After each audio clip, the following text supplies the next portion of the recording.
Assalamualaikum warahmatullahi wabarakatuh. Dengan saya, Ibu Dwi Novitasari yang suka dipanggil Ibu Novi, kita akan belajar tentang perspektif transkultural pada periode perawatan anak. Sebelumnya kita sudah bahas tentang perspektif transkultural periode kehamilan dan childbearing. Nah, ini kita bertumbuh ya sesuai dengan daur hidup manusia, kita masuk pada periode perawatan anak. Tujuan pembelajaran kali ini kita akan mengeksplorasi praktik pengasuhan anak berdasarkan berbagai budaya. Tidak hanya budaya lokal, kita juga pelajari budaya internasional. Harapannya bahwa lulusan kita dari Universitas Harapan Bangsa tersebar di seluruh dunia menganalisis dampak praktik budaya terkait dengan perkembangan anak. Kemudian menentukan aspek biokultural yang mempengaruhi anak.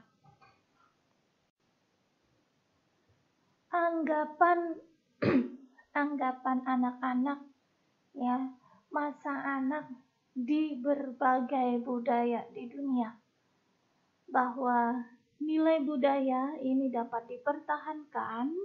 Nilai budaya, adat istiadat, norma ya dapat dipertahankan karena adanya regenerasi.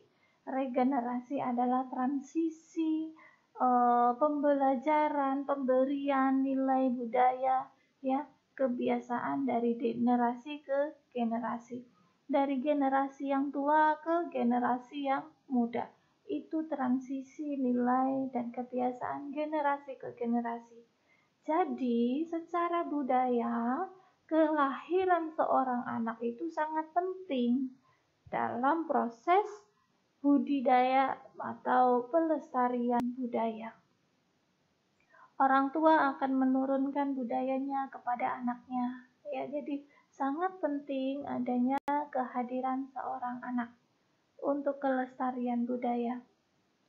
Sifat saling tergantung antara masyarakat dan generasi berikutnya atau anak dalam hal ini memperkuat bahwa masyarakat harus merawat anak sebagai anggota berikutnya, sebagai the next generation ya. Ada model ya korelasi. Ini adalah model korelasi antara budaya, kemudian komunikasi, serta keputusan orang tua terkait perawatan anak. Ya, diketahui bahwa orang tua, kemudian ada budaya yang mempengaruhinya dari extended family-nya, ya. Ini ada ayah, ada ibu dengan masing-masing budaya yang dibawa. Dari ayah dan ibu dengan masing-masing budaya yang dibawa, dengan pengaruh ayah ibunya nenek kakek ya, berarti kemudian keluarga besarnya mereka akan bernegosiasi. Ya. Di balik itu juga ada budaya yang lebih luas yang mempengaruhi. Budaya global, budaya nasional, regional, lokal itu akan mempengaruhi komunitas terdekatnya, mempengaruhi komunitas budaya sekitarnya ya, sehingga ini masuk terinterpretasi dari sikap perilaku ayah dan ibu. Dari berbagai perbedaan budaya mereka akan bernegosiasi, berkomunikasi bagaimana kita merawat anaknya. Ya, mungkin dari pihak suami masih percaya hal-hal yang terkait dengan kemarin kita preskriptif belief ya. Mungkin ada hal tabu itu dipelajari lagi pertemuan sebelumnya. Sedangkan di ibu mungkin sudah modern, sudah meninggalkan hal-hal yang terkait mistis, mitos ya. Nah, mereka akan berkomunikasi untuk menentukan bagaimana mereka akan mengasuh anak. Kita bahas tentang populasi anak. Anak adalah usia dari 0 sampai 18 tahun. Di mana 0 sampai 18 tahun ini dibagi rentang periode anak lagi. Ada neonatus, ada bayi, kemudian ada toddler, preschool, school, dan teenager.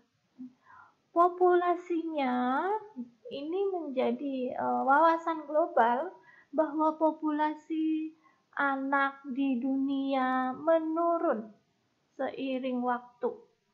Apa yang mempengaruhi penurunan populasi ini? Karena sikap modernisasi dari pasangan, mereka menikah tapi memutuskan tidak mau punya anak. Kemudian regulasi dari negara mungkin membatasi jumlah kelahiran, hanya boleh memiliki keturunan 1 anak, hanya boleh memiliki keturunan 2 anak. Stigma budaya, contoh di India, melahirkan anak perempuan itu memalukan. Jadi banyak keluarga ibu yang, maaf ya, mereka murder, mereka membunuh anak bayi perempuan. Ya, hal-hal yang seperti ini menyebabkan populasi di dunia untuk usia anak itu menurun.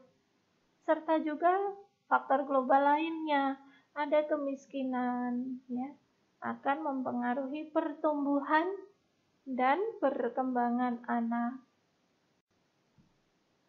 Bila kemiskinan terjadi pada usia 0 sampai 2 tahun pada anak tersebut, ini akan sangat kritis karena kemiskinan pada anak dengan usia 0 sampai 2 tahun, jadi orang tuanya miskin dengan anak 0 sampai 2 tahun, ini akan berisiko malnutrisi, berimbas pada gangguan perkembangan otak dan motorik.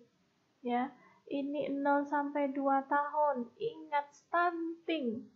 Ya, kemiskinan akan menyebabkan stunting sampai ke gangguan perkembangan otak bahkan motoriknya. Hal ini akan menyebabkan terlambat juga perkembangan, bahkan gagal perkembangan anaknya. Ya, jadi intelijensi anaknya menjadi berkurang. Efek lebih lanjut saat dewasa, ketika orang dewasa itu pada periode 0 sampai 2 tahunnya mengalami malnutrisi, maka ketika dewasa dia akan memiliki nilai akademik yang rendah. Ini sudah lingkaran setan, ya. Nilai akademik yang rendah, maka dapat pekerjaan yang layak? Tidak. Pekerjaan tidak memadai. Banyak yang bekerja di sektor informal. Kemudian penghasilannya rendah.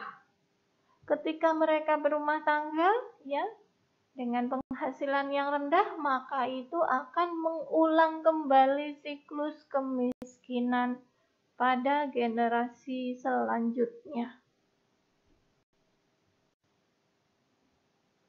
Ada dampak kemiskinan pada anak yang lainnya, ya. Anak yang dibesarkan oleh single mother. Anak yang dibesarkan oleh single mother itu memiliki risiko 4 kali lebih tinggi mengalami ini single mother dengan kemiskinan. Berisiko 4 kali lebih tinggi mengalami child abuse.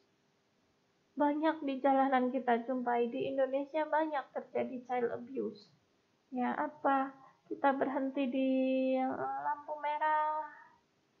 Banyak anak yang mengedarkan kaleng plastik, ngamen.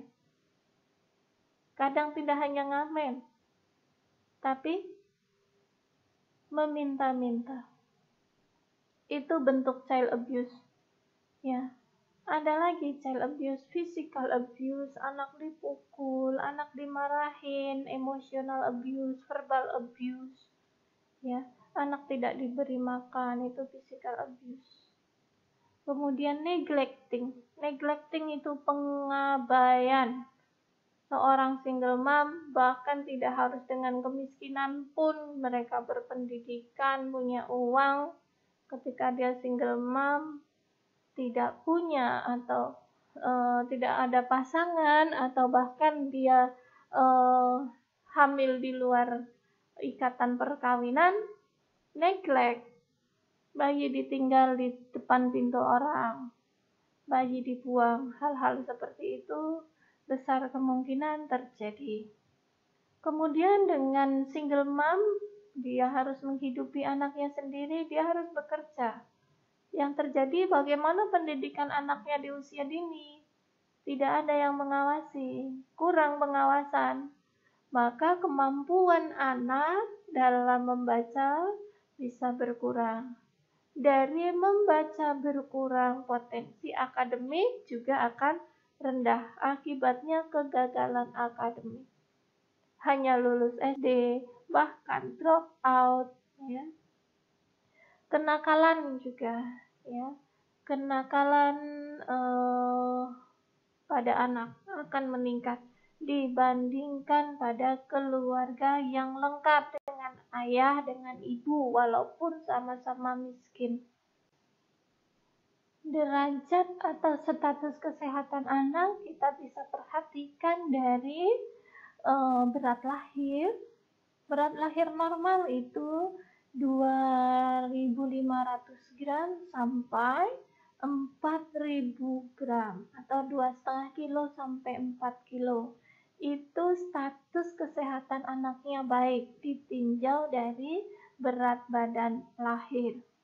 Berikutnya panjang lahir bisa antara 45 sampai 55. 52 saja bayi itu sudah panjang, ya. 48, 50, 52 itu kisaran panjang badan anak di Indonesia. Serta status kesehatan anak bisa dilihat dari mortalitas bayi, dari kematian bayi. Angka kematian bayi ini harus ditekan secara nasional, ya. Tidak hanya dari keluarga. Ini masalah yang serius kalau ada kematian bayi. Apakah itu terkait dengan nutrisi, ataukah ada defek bawaan, ada kelainan bawaan, ada neglecting, abuse, ya, atau ada mungkin komplikasi-komplikasi dari ibu hamil, dari ibunya saat kehamilan hingga persalinan. Kemudian derajat imunisasi, ya, diharapkan di anak-anak dilakukan imunisasi. Kita masih negara berkembang. Kalau istilahnya di media sosial kita flowering countries, ya, flowering countries, negara berkembang, salah ini. Ya, harusnya development countries. Oke. Karena kondisi negara kita, maka pemerintah masih mewajibkan 5 imunisasi dasar. Ada imunisasi apa saja? Ada yang bisa menyebutkan? Ada hepatitis, ya, kemudian BCG, kemudian difteri, DPT, difteria, kemudian polio, ya. 5 imunisasi dasar yang harusnya dicapai anak selesai 9 bulan atau selambat-lambatnya 12 bulan. Kalau anak mengalami keterlambatan dari imunisasi dasar, jangan-jangan anak sering mengalami sakit. Ya, beberapa imunisasi menjadi kontraindikasi ketika anak mengalami batuk, pilek, panas, ya, sehingga imunisasi harus ditunda. Nah, ketika imunisasi dasar tidak tercapai dalam rentang normalnya, bisa ditelusur apakah anak ini menderita sakit, ya, berulang kali di usia sebelum 1 tahun. Maka ini menandakan status kesehatan anak tersebut kurang. Kita bahas tentang pertumbuhan dan perkembangan. Pertumbuhan dimulai sejak konsepsi pertemuan antara ovum, sperma, dan menempel pada dinding endometrium. Dari sejak konsepsi dan dalam perkembangannya sampai lahir, tumbuh, sampai remaja, sampai teenager. Ini tidak lepas pasti dipengaruhi oleh budaya, ras, dan juga etnisnya. Sulit sekali kita memisahkan mana faktor non-genetik dan genetik terkait dengan tinggi badan. Pada anak African American, kebanyakan anak-anak ini memiliki tinggi badan 3-4 inci lebih tinggi dibandingkan anak kulit putih. Dan secara general, baik American maupun African ataupun yang white yang memang kulit putih, itu lebih tinggi dibandingkan kita, dibandingkan Latin dan ASEAN. Bisa saja karena faktor budaya, mereka nutrisinya lebih oke dibandingkan orang ASEAN, ya kita lebih banyak karbonya. Isi nasi, isi piring kita itu lebih banyak karbonnya dibandingkan anak-anak di negara maju. Mereka lebih banyak proteinnya. Ya, dari faktor budaya itu. Bisa juga dari faktor genetik. Ya. Nah, untuk memisahkan dua hal ini akan sulit sekali kalau kita bicara terkait tinggi badan. Seluruh proses pertumbuhan dan perkembangan anak nyaris sama di seluruh budaya. Ya, periodenya akan sama, proses tumbuhnya akan sama. Ya, tumbuh itu membesar secara size, tinggi, berat badan, tinggi itu tumbuh. Ya, seluruh anak di dunia melakukan pertumbuhan. Ya, nah perkembangan ini yang menjadi sedikit berbeda. Mungkin anak ASEAN akan merangkak dulu, anak white itu, anak bule gitu tidak melalui merangkak. Ya, nyaris sama. Nah, tapi di sisi yang lebih luas seperti perkembangan bahasa, kemampuan berjalan, kemampuan kemandirian, dan lainnya ini akan sama pada periode rentangnya. Untuk pubertas, anak African American mengalami pubertas yang lebih lambat dibandingkan anak kulit putih. Sedangkan anak imigran itu yang bukan warga negara asli situ ya, bukan moyangnya di situ ya. Seperti anak ASEAN yang lahir di Amerika akan memiliki pertumbuhan yang berbeda dengan anak ASEAN yang asli tumbuh di negaranya. Contoh tinggi badan anak ASEAN imigran itu lebih tinggi. Hal ini bisa terkait faktor sosioekonomi yang lebih baik, iklim yang mendukung, dan faktor nutrisi. Perkembangan anak secara spesifik pada budaya-budaya tertentu.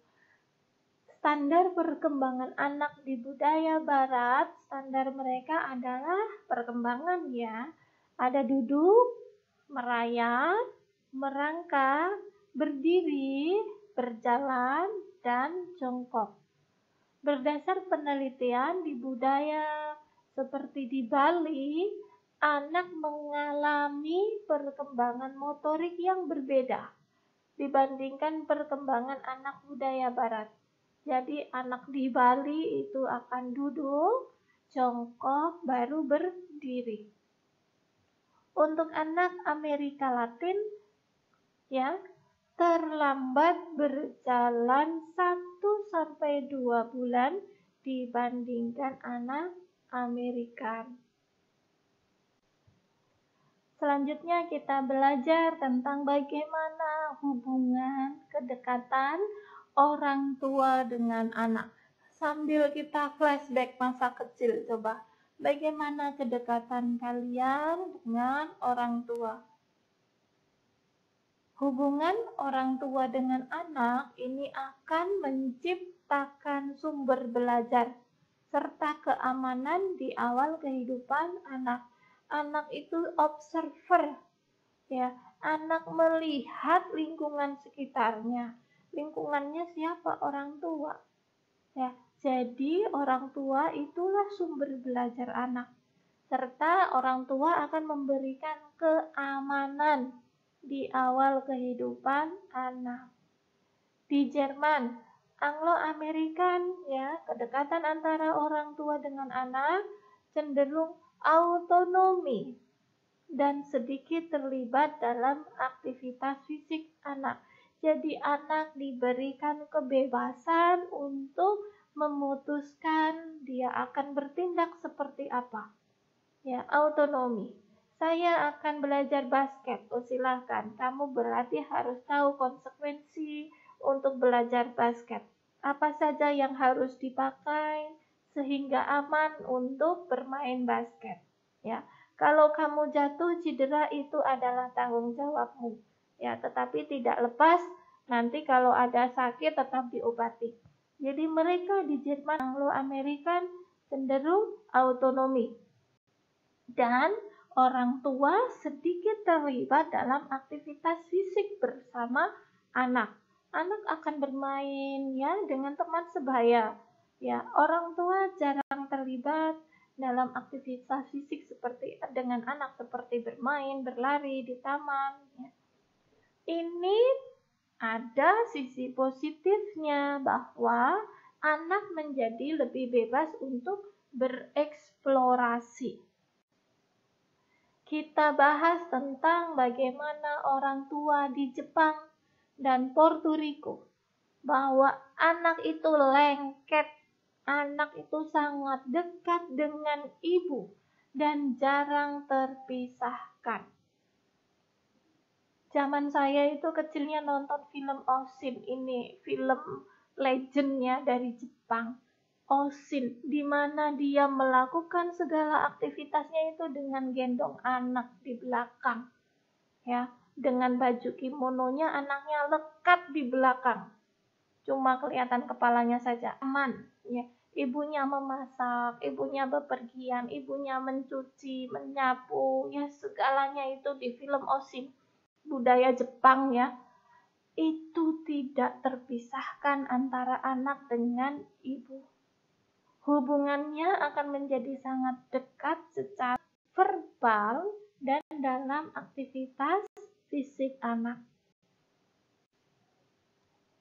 Untuk orang tua di Eropa, cenderung menekankan autonomi pada anak. Ya, autonomi, sama seperti di Jerman.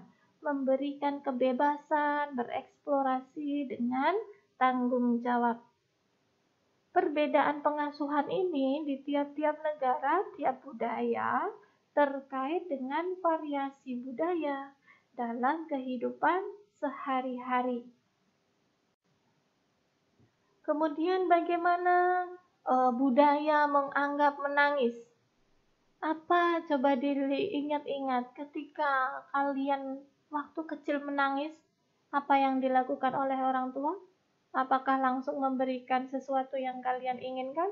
Atau orang tua kebal, terserah. Mau nangis darah, mau nangis seharian, gak akan diberi. Ya. Nah, setiap budaya berbeda dalam menghadapi perilaku anak. Budaya di ASEAN dan Latin meyakini bahwa menangis di depan orang tua adalah sesuatu yang memalukan bagi anak laki-laki yang mulai tumbuh besar. Saya orang ASEAN, saya orang Jawa, orang Indonesia, punya anak laki-laki, ya. Waktu kecil lah dikit-dikit nangis. Sampai sama ustazah dibilang, "Mas, jangan dikit-dikit nangis, yang banyak aja sekalian nangisnya." Ya, anak ragil agak cengeng, itu stigma budaya. Akhirnya dia terbentuklah seperti itu, anak ragil cengeng, walaupun dia laki-laki. Ya, sekarang dia tumbuh besar, ya sudah SD, mau lulus SD, apakah pernah menangis? Sangat kurang, ya, karena dia sudah merasa saya laki-laki, saya sudah mulai besar, saya sudah kitat, saya malu untuk menangis di depan orang tua, di depan orang dewasa. Orang tua pun menekankan perbedaan gender yang jelas dalam perilaku menangis bagi anak laki-laki. Nah, jelas perilaku saya pun dipengaruhi oleh budaya. Kadang saya ada statement begini, anak laki-laki itu nggak boleh nangis. Ya, terkadang keluar hal seperti itu.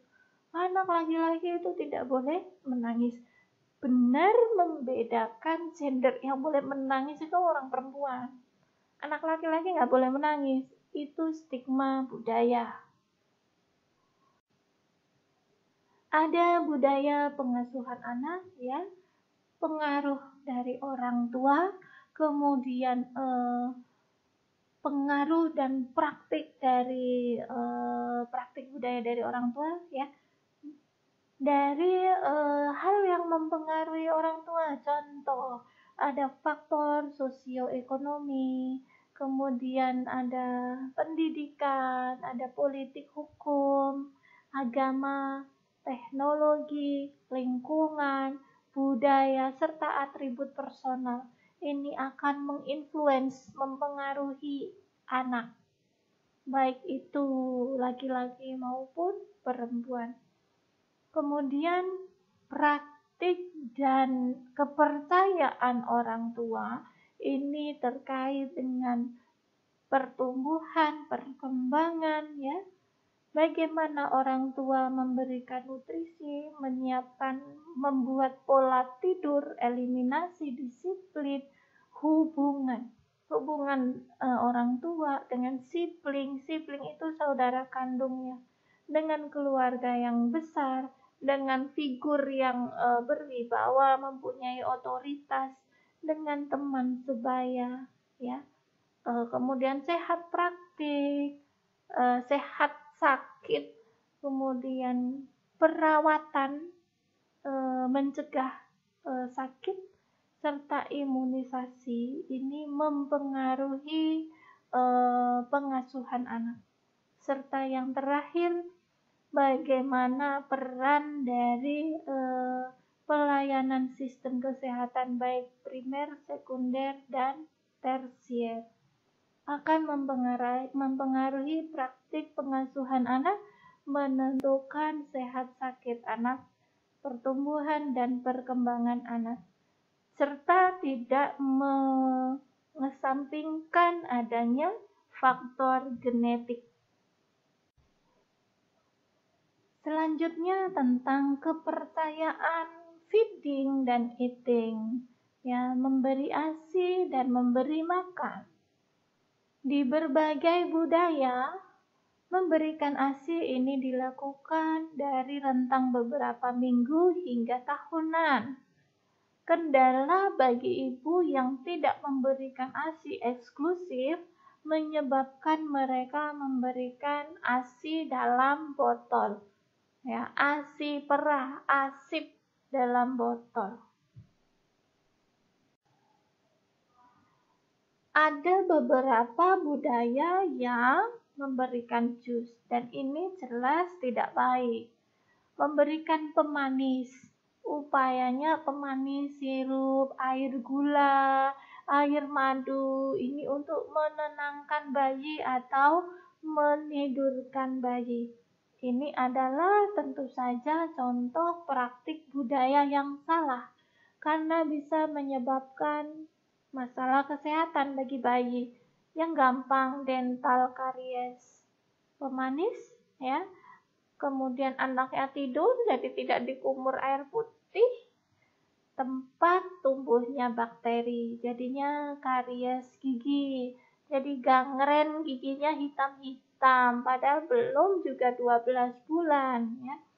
Kemudian bisa menyebabkan obesitas anak karena kandungan kalori di minumannya yang tinggi. Beberapa budaya melakukan mother prematis. Mother prematis itu adalah mengunyah makanan bagi bayi. Zaman saya kecil ini lazim dan saya korban ya. Ketika makan yang keras-keras, kita nggak kuat, anak kecil nggak kuat, maka dikunyah ibunya. Kebayangkan berapa mikroba itu?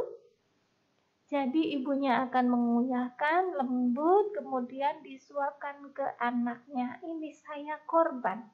Kalau zaman sekarang ya nggak ada. Cuma beberapa budaya yang kita soroti masih ada. Di budaya Indonesia Timur itu masih ada. Bertujuan ini untuk memudahkan bayi dalam mencerna makanan. Tapi ini berakibat penularan infeksi dari ibu ke bayi. Tentang malnutrisi pada bayi, inti dari malnutrisi bisa kurang, bisa lebih. Ya, saya ingatkan kembali bahwa malnutrisi definisinya itu bisa kurang dan bisa lebih. Tapi kebanyakan budaya menganggap malnutrisi itu kalau anaknya kurus saja. Ketika anaknya gemuk itu tidak disebut sebagai malnutrisi, disebut sebagai sehat. Ya, banyak budaya meyakini bahwa chubby baby yang gemuk, gendut itu adalah bayi yang sehat. Ingat, obesitas itu termasuk malnutrisi. Anak yang obesitas akan berisiko terserang penyakit kardiovaskuler pada usia dewasanya kelak. Baru usia 25 tahun sudah menderita hipertensi, sudah terjadi aterosklerosis, bahkan sudah diabetes mellitus. Ya, karena ada faktor obesitas di masa kecilnya. Kok bisa ya anak menjadi obesitas? Tadi minuman manis, kemudian segala makanan diberikan kepada anak, yang penting anaknya tidak menangis.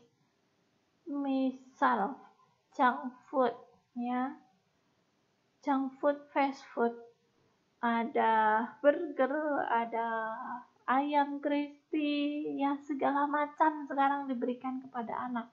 Sayurannya, buahnya ketinggalan. Sayangnya begitu. Nah, marak berkembang restoran fast food, junk food yang menyajikan makanan tinggi kalori, lemak, karbohidrat tetapi rendah serat bagi anak. Menurut WHO 2014, anak yang berisiko obesitas tertinggi di US, UK, dan Meksiko. Di Amerika, di Inggris, dan di Meksiko. Orang tua di Asia cenderung memisahkan jam makan yang berbeda dengan orang tua karena alasan anak mereka itu belum memiliki good table manner, belum bisa makan dengan baik, perilaku yang baik di atas meja makan ya, hingga usia 5 tahun. Ya, kita bahas satu-satu tentang fast food. Ya, coba kalian pergi ke restoran sebelah itu punyanya presiden US sekarang 2020. Ya, pesan apa kalian? Burger ada, nasi ada, ayam ada, minumnya apa? Semuanya manis. Minumnya Coca-Cola. Ya. Jadi itu berapa ribu kalori yang masuk untuk sekali makan, itu sudah cukup untuk seharian makan anak itu, kebutuhan kalori anak itu. Kemudian, nah nih, saya akan cerita sedikit tentang orang tua di Asia cenderung memisahkan jam makan anak berbeda. Begini, Kadang frekuensi makan anak banyak yang 3 kali, tetap 3 kali, atau kadang ada yang memperlakukan 4 kali. Pagi, siang, dan sore. Ya. Sore, bukan malam. Orang tuanya memakan malam, tapi anaknya makan sore. Ya, seringkali anak diberikan eating dulu, disuapi dulu, disuruh makan dulu sebelum ayah dan ibunya. Itu sampai usia 5 tahun. Kemudian terkait dengan tidur, ya, bagaimana budaya mempengaruhi tidur anak. Ada bed sharing, yaitu anak tidur bersama orang tua sepanjang malam atau di sebagian malam saja. Ini terkait dengan status ekonomi serta banyak budaya meyakini bahwa ini bentuk kedekatan dan kebersamaan. Banyak dilakukan dalam budaya African American dan ASEAN hingga anak berusia 5 tahun, bahwa anak masih tidur bersama orang tua dari bayi sampai usia 5 tahun. Ketika sudah sekolah diiming-imingi, nanti ini kan sudah besar, sudah sekolah, jadi tidur sendiri ya. Nah, kalau di budaya barat, ya, di budaya kulit putih, mereka akan memisahkan kamar anak, ya, pakai ranjang sendiri, bahkan kamar sendiri, ya, pakai box baby sehingga anaknya juga tetap aman, ya. Seperti yang kita lihat di film-film, matikan lampu anaknya tidur. Itu tidak bisa dilakukan di budaya Asia yang ada anaknya jerit-jerit, nangis, ya, takut nggak mau tidur. Hingga usia bayi 4-5 bulan, bayi akan sering terbangun hingga 8 kali dalam semalam. Praktik budaya orang tua membawa tidur bersamanya, jadi bed sharing tadi, banyak terjadi pada usia anak. Sehingga ketika anak bangun akan lebih mudah diatasi. Sama-sama butuh. Anak butuh untuk minum, misal untuk minum ASI, orang tua butuh istirahat. Kalau mereka berbeda kamar, orang tua harus berjalan. Ya nggak, membutuhkan effort yang lebih. Nah, orang ASEAN ketika anaknya bangun, ya yang gampang aja di sebelahnya, kemudian diberikan ASI. Berikutnya tentang tidur ini digunakan untuk memudahkan pemberian ASI, memberikan kenyamanan bagi bayi, kemudian meningkatkan kualitas tidur baik bayi dan orang tua dengan tadi bed sharing, ya, serta memudahkan memonitor bayi dan meningkatkan bonding atau kedekatan orang tua dengan bayinya. Berikutnya tentang eliminasi. Pada dasarnya eliminasi adalah proses pengeluaran sisa metabolisme tubuh, baik itu lewat GI tract maupun GU tract. Jadi gastrointestinal dan genitourinary, serta juga respirasi dan integumen. Itu secara medis, tetapi banyak budaya hanya fokus bahwa eliminasi itu hanya bowel dan bladder pada saat usia toddler dan preschool, di mana mereka harus bisa mencapai tahap perkembangan, yaitu mampu toileting dengan baik.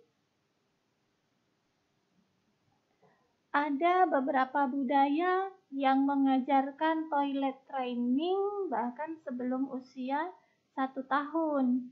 Mengajarkan toilet training ini adalah bagian dari tugas perkembangan anak. Jadi diakomodir antara budaya dengan memang betul dari ilmu kesehatan dianjurkan. Rata-rata anak dapat mengontrol eliminasi urinnya dan fekalnya pada usia 2,5-3 tahun.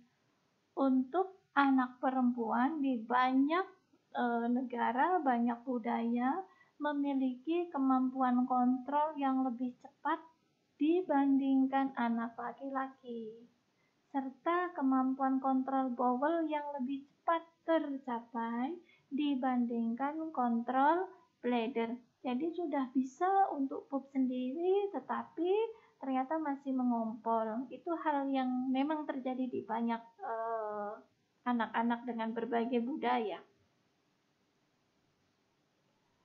Berikutnya kita bahas tentang menstruasi. Dalam berbagai budaya, menstruasi yang pertama kali atau menarche ini diyakini sebagai pertanda secara fisik bahwa seorang wanita mampu menjadi seorang ibu. Budaya Meksikan Amerikan mempercayai bahwa ketika anak perempuan sedang menstruasi, dia tidak boleh berjalan kaki tanpa alas, tidak boleh mencuci rambut, dan tidak boleh mandi. Ini bertentangan dengan kesehatan. Untuk budaya di Puerto Rican bahwa menstruasi remaja adalah mempercayai bahwa minuman dingin, es-esan itu bisa menyebabkan menstruasi tidak lancar, serta konsumsi buah nanas dan lemon bisa menyebabkan nyeri menstruasi atau dysmenorrhea. Nyeri menstruasi di berbagai budaya banyak diobati dengan herbal. Ya. Di Jawa banyak herbal untuk mengatasi dysmenorrhea. Bahkan ini sudah banyak juga dibuktikan secara ilmiah. Pada masyarakat Muslim diyakini bahwa darah menstruasi adalah darah kotor, sama halnya dengan darah nifas. Hal ini menyebabkan ada konsekuensi-konsekuensi yang tidak boleh dilakukan oleh wanita Muslim yang sedang menstruasi.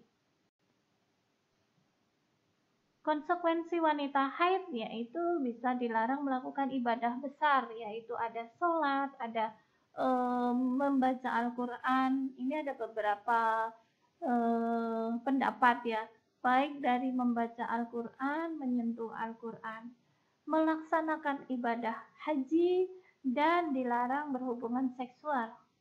Setelah selesai menstruasi, maka melakukan mandi wajib, yaitu mandi besar untuk membersihkan diri, mensucikan diri. Apakah agama Islam melarang wanita untuk mencuci rambut selama menstruasi? Tidak.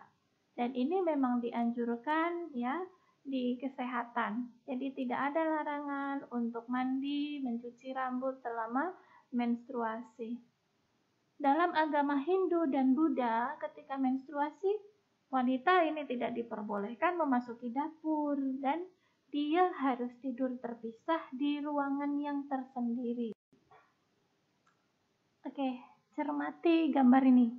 Apa yang Anda pikirkan dengan gambar ini? Ini adalah warga remaja, usianya masih remaja, ya, di mana dia menggendong anak kecil dan itu adalah anaknya, ya. Ada beberapa budaya ketika wanita sudah menstruasi maka dia sudah siap menikah. Jadi banyak juga budaya meyakini pernikahan di usia yang belum matang. Usia 12 tahun, 16 tahun. Jadi ini bahkan belum 20 tahun sudah menggendong anak. Ya, akan terjadi lingkaran kemiskinan yang berulang, lingkaran pendidikan yang rendah terulang lagi ya, serta kemampuan ekonomi yang kurang. Siklus itu bisa saja terjadi pada generasi-generasi berikutnya karena kehamilan yang dini. Kita bahas tentang bagaimana hubungan orang tua dengan anak dan penerapan disiplin. Banyak budaya meyakini bahwa tanggung jawab mengawal perkembangan anak itu tertumpu pada ibu, pada peran ibu. Sedangkan ayah itu hanya observer, hanya mengontrol dari jauh. Ya, dan sebagai polis, turun ketika terjadi kendala, turun ikut membantu ketika anaknya di luar disiplin. Budaya Amerika ini mengikut sertakan anak dalam pengambilan keputusan. Anak itu bebas berpendapat dan terlibat aktif dalam kegiatan keluarga. Ini budaya timur yang terkadang masih pengambilan keputusan penting itu tidak melibatkan pendapat anak. Bahkan contoh, saya mau sekolah di mana itu mutlak keputusan orang tua. Dari SD, SMP, SMA itu mutlak keputusan orang tua. Kalau sekarang memang sudah mulai ada pergeseran ya. Anaknya minatnya di sekolah di mana itu mulai dituruti. Budaya ASEAN memberikan kebebasan yang terbatas pada anaknya untuk membuat keputusan mandiri. Sampai teenager kalian dewasa muda, sekolah, kuliah itu atas keputusan siapa? Jurusan kuliah itu atas keputusan siapa? Coba ya, dengan budaya kita ASEAN. Budaya di Kanada, di Eropa, di Australia ini meyakini anak yang cepat tanggap adalah anak yang pintar. Di mana ini mungkin berkebalikan pendapat dengan budaya timur, di mana anak yang tepat tanggap, yang terengginas, blangsak itu, lasak itu, banyak aktivitas itu dianggap tidak sopan. Ya, pengalaman saya ketika di Australia, anak itu benar dibebaskan dengan tanggung jawab oleh orang tuanya. Di sana itu saya nyaris tidak mendengar anak menangis, merengek. Beda sekali dengan budaya kita di Indonesia. Anak minta apa, senjatanya menangis. Karena apa? Pengendalian. Ya, budaya negara maju, anaknya dibebaskan, punya konsekuensi sehingga mereka tanggung jawab. Ya, akhirnya anak menjadi lebih mandiri, tidak mudah menangis. Berbeda di Indonesia, diiming-iming, ditakut-takuti, nangis anaknya karena tidak diberi kebebasan. Budaya Barat ini memberikan teguran dengan kalimat tegas, tetapi quiet voice, jadi kalimat tegas dan berintonasi power gitu ya. Anak diberi kebebasan dan harus bertanggung jawab dengan pilihannya. Untuk budaya Timur dan Afrika memberikan teguran dengan suara keras, lantang. Tambah apa? Hukuman fisik. Ya, coba ingat kembali masa kecil kalian.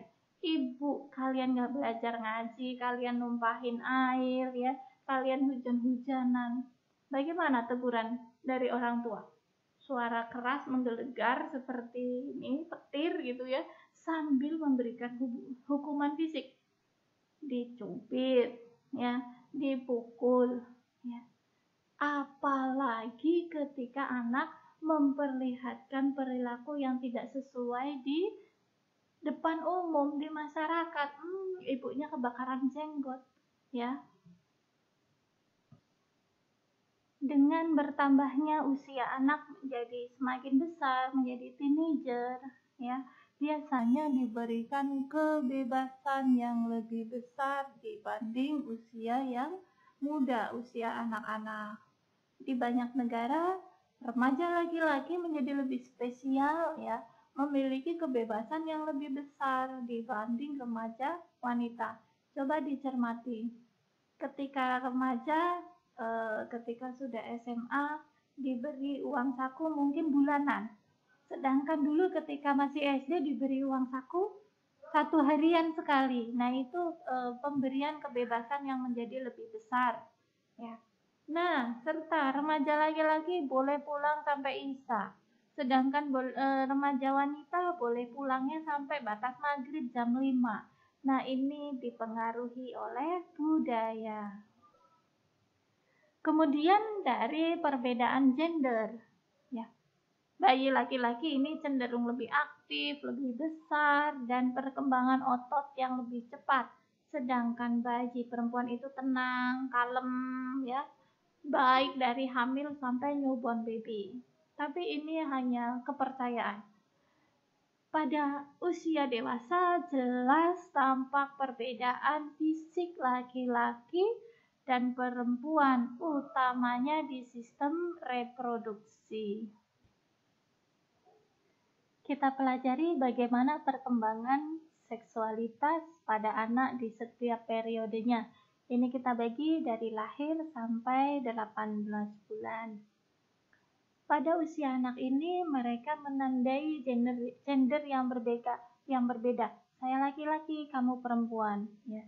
Dapat membedakan bahwa saya ini berbeda dengan kamu, gitu ya. Bisa membedakan diri dengan orang lain.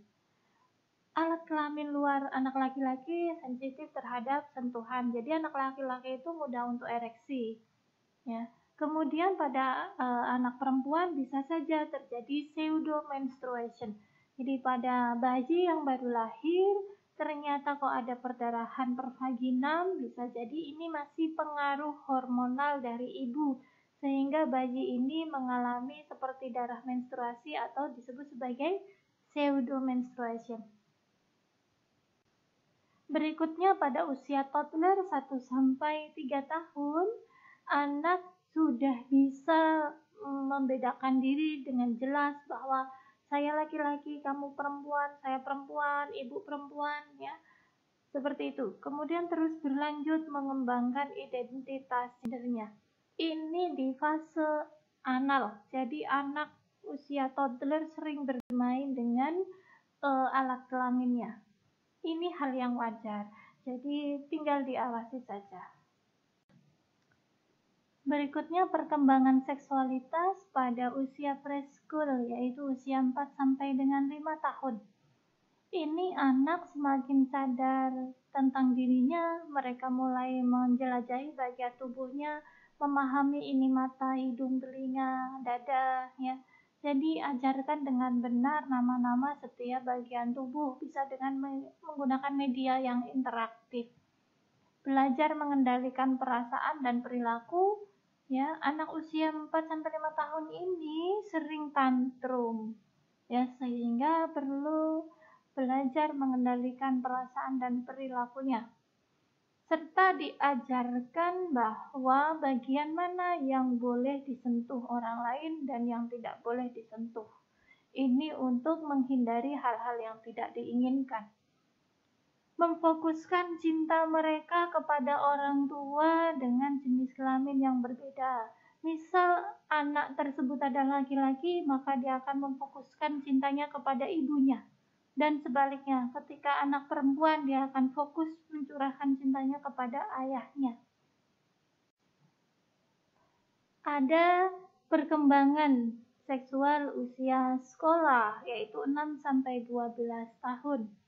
Ini memiliki identifikasi yang kuat dengan orang tua yang jenis kelaminnya sama. Jadi berbalik, yang tadinya Oedipus kompleks disebut Oedipus kompleks ya pada fase preschool, ketika dia mencurahkan cintanya pada orang tua dengan lawan jenis.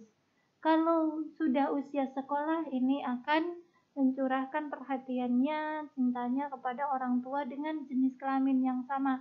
Karena mereka ini di fase konflik ketika mereka menuju balik, menuju pubertas. Jadi mereka akan banyak bertanya pada orang tua dengan jenis kelamin yang sama sehingga mereka tidak malu. Mereka masih mempunyai kecenderungan berteman dengan teman dengan jenis kelamin yang sama, memiliki kesadaran diri yang meningkat, mandi sendiri, tidak perlu suruh-suruh lagi gitu ya.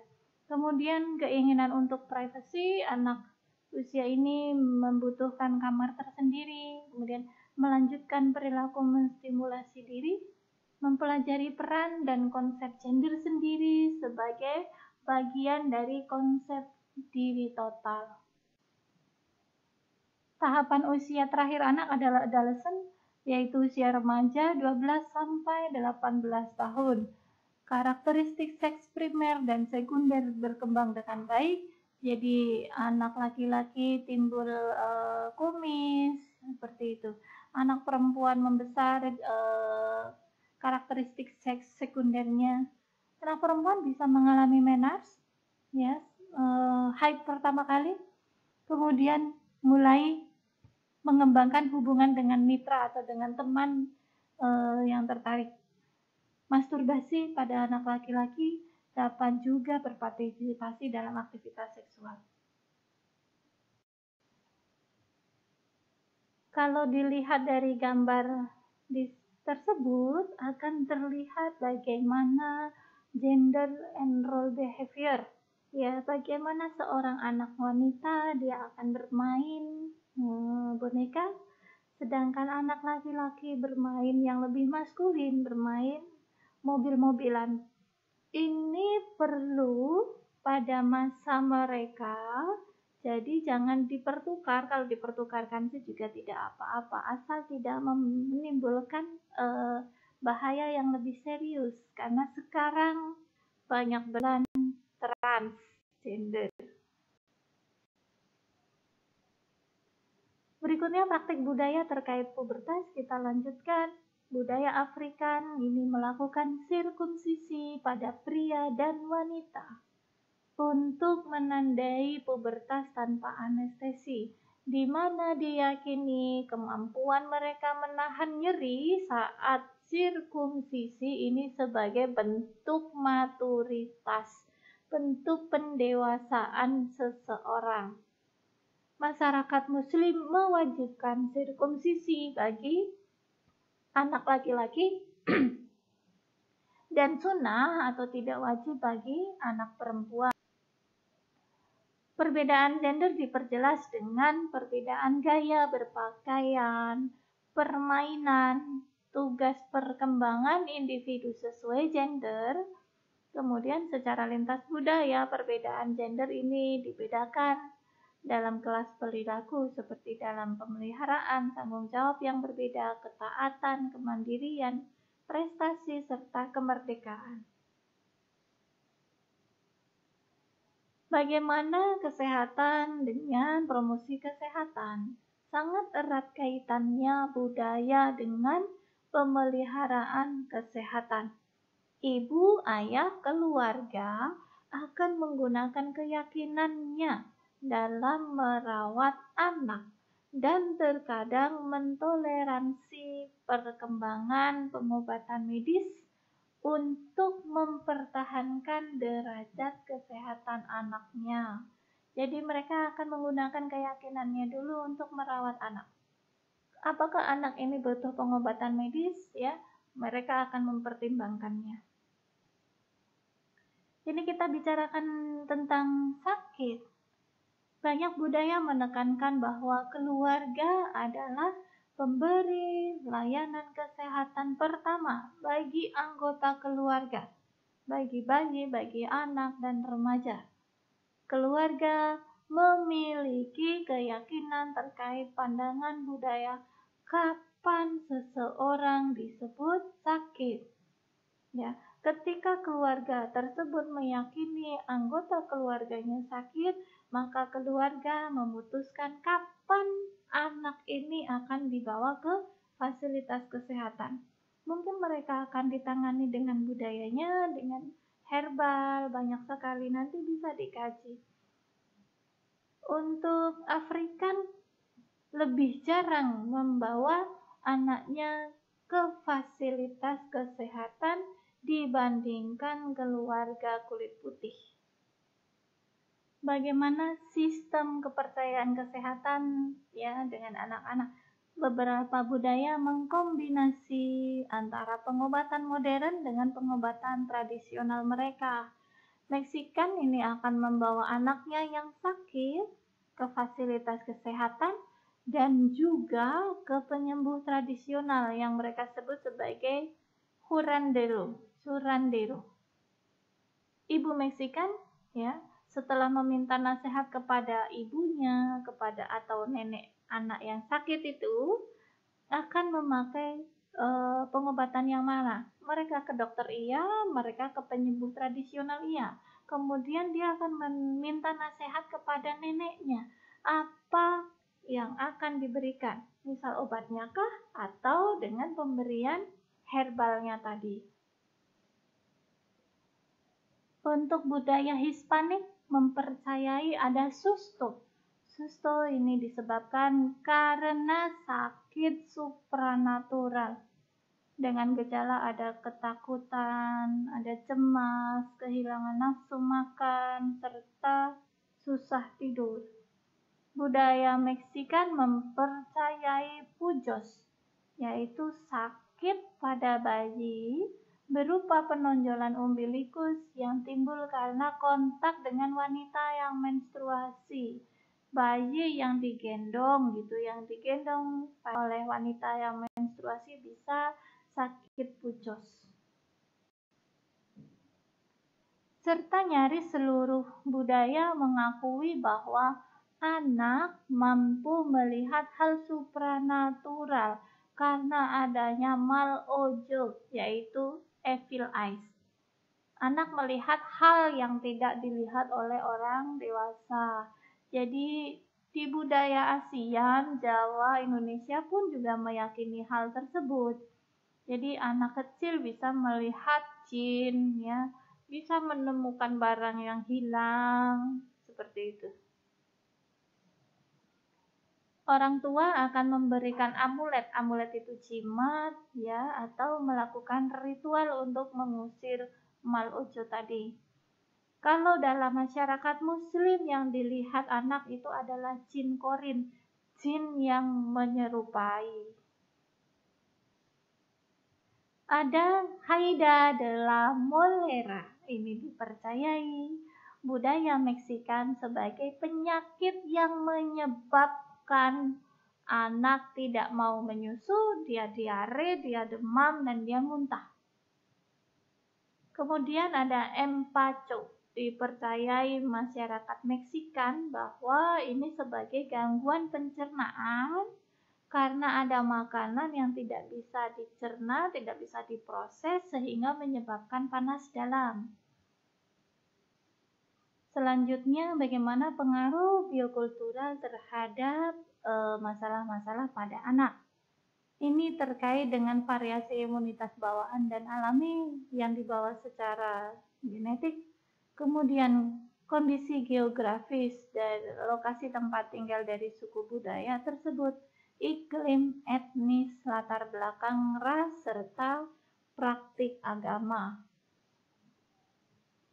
Contoh penyakit terkait antara imunitas dengan ras yaitu adalah malaria dan sickle cell di Afrikan. Masyarakat Afrikan hidup di area endemis malaria, di mana sangat wajar ya terjadi malaria, sehingga memiliki kekebalan yang lebih tinggi dibandingkan masyarakat kulit putih. Juga karena Afrikan mewarisi defek genetik yaitu sickle cell anemia, sehingga virus tidak bisa menginfeksi mereka.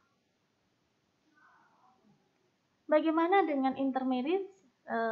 Perkawinan sedara. Perkawinan sedara beberapa budaya memperbolehkan. Ini menyebabkan gangguan pada variasi genetik. Ya.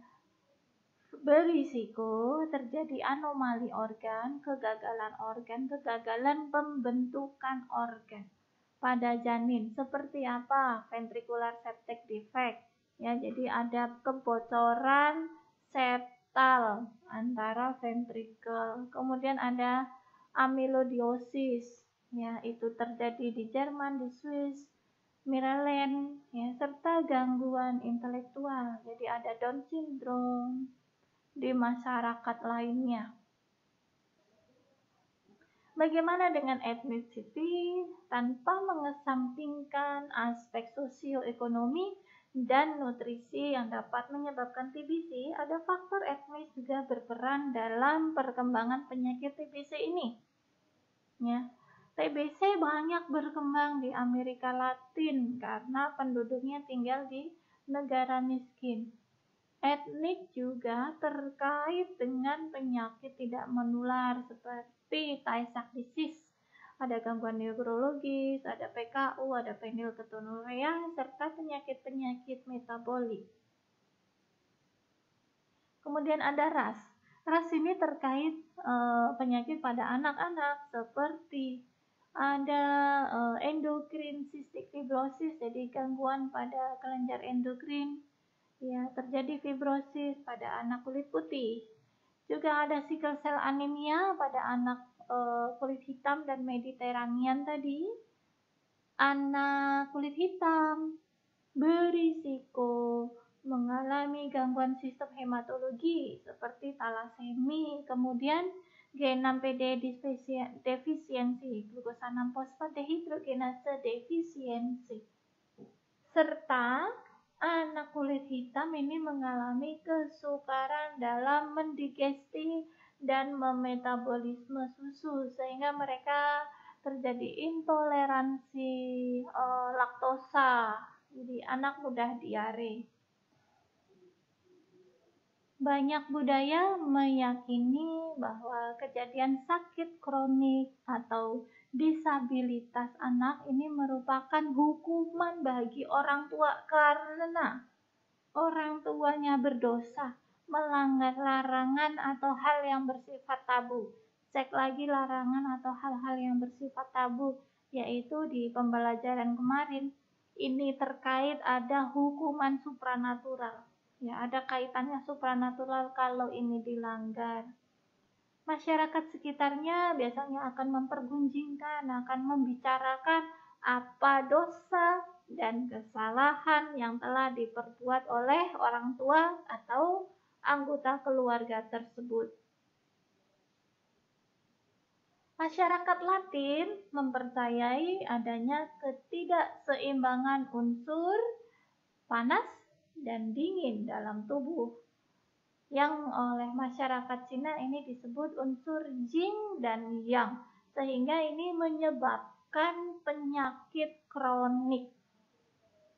Penting menekankan bahwa pengobatan itu harus tetap dilanjutkan secara medis dan mencegah anak yang sakit kronik ini menjadi korban abuse dan neglect. Beberapa budaya memandang bahwa penyakit kronis dan disabilitas anak sebagai hal positif. Kalau tadi banyak yang dianggap sebagai hukumannya hal negatif. Ada juga budaya yang memandang bahwa sakit kronis dan disabilitas ini adalah hal yang positif. Orang tua Meksikan Amerika mempercayai bahwa mereka dipilih oleh Tuhan menjadi orang tua dengan anak sakit kritis ini dan disabilitas ini, sakit kronis ya, karena kebaikan mereka di kehidupan masa lalu pada anggota keluarga lain atau tetangga dan masyarakatnya. Jadi mereka dipilih memiliki anak yang sakit kronis dan disabilitas karena mereka pernah melakukan kebaikan-kebaikan di masa lalu, di kehidupan masa lalu. Bagaimana asuhan keperawatannya terkait dengan budaya ya. Kita harus memastikan pengkajian kita bagaimana cultural background-nya, bagaimana latar belakang budayanya, bagaimana sistem kepercayaan keluarga serta struktur keluarganya. Berikutnya kita melakukan nursing diagnosis, nursing intervention ya, dan evaluasi dari tiap tahapan asuhan keperawatan kita. Finally ya, demikian perjumpaan kita tentang perspektif transkultural nursing pada perawatan anak. Bila ada pertanyaan silakan aktif di forum diskusi. Mohon maaf bila ada ilmu yang salah. Banyak baca tentang transkultural nursing ya. Banyak pahami tentang begitu kayanya Indonesia dengan budaya. Kita akhiri, semoga menjadi ilmu yang bermanfaat. Wassalamualaikum warahmatullahi wabarakatuh.